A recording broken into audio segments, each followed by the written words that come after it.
This morning, a local grandmother is turning her hobby into passion to help premature babies.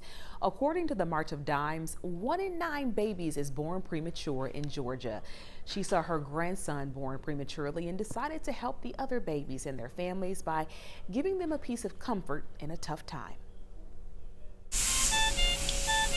For many families, this is what the beginning of a baby's life looks like after entering the world too soon.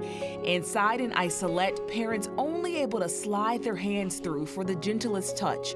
The time is limited. Parents go home, leaving their little one behind in the neonatal intensive care unit. Sadly, little Theo's stay was all but brief.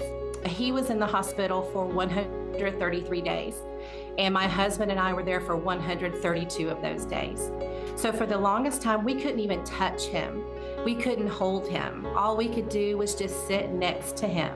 In the midst of all the monitors, cords, and gadgets, Grandma Stacy Nichols noticed a piece of comfort that was always there. Zoom in.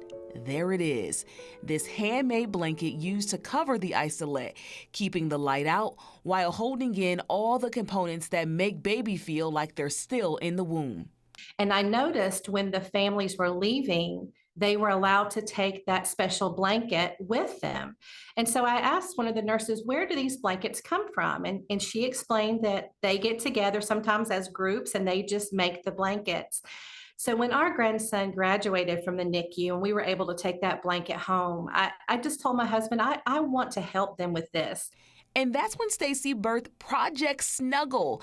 Family and church members get together to make the no-sew blankets, but because the need is so great in our local hospitals, Stacy had to call in backup from her students at Stars Mill High School, where she works as a counseling secretary. So at our school, and we make the blankets, then we get them to the NICU Parent Club, and they get them cleaned and delivered to the hospitals. Life outside the NICU has led to good for Theo, too, a thriving, swinging high toddler.